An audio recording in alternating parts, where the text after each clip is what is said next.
Shame tends to be everywhere in our cultural conversation. Think Brené Brown over the last 10 years, for example. It's everywhere in our lives. One would think that we should understand it by now.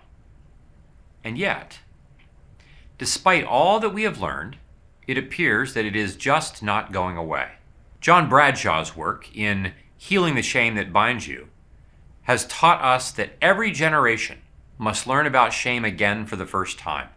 Shame is not just shame, per se. It doesn't simply occupy the role of something that makes us feel bad. It occupies our stories, which points us to a much larger question. In what story do you believe you're living? Our story, and the one shame is trying to tell about us, is largely what this course is about. As it turns out, we are storytellers, as we will explore. We can't avoid it. Researchers sometimes like to consider shame as an abstract feature of what we experience as humans, which is true. But when we consider who we are as storytellers, this would sell shame and the evil that wields it quite short. There are any number of options for stories we believe we are living in, and the one we choose really does matter. Sometimes, most of the time, we're not really even aware that we are making these choices about the story that we believe we're living in. For example, we might choose reductionistic evolution. That's kind of a fancy-schmancy term. We wouldn't necessarily be believing that, necessarily to our conscious minds, but that kind of story puts shame in a category of something that happens to happen to us.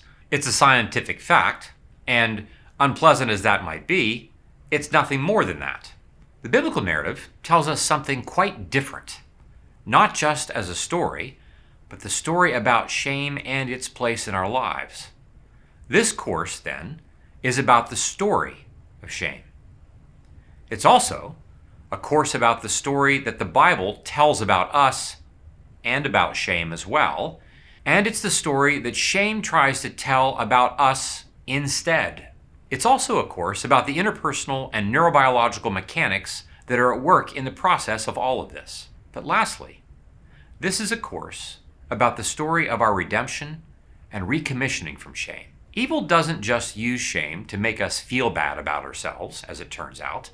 It uses it to prevent the world of goodness and beauty that God has intended from coming into being.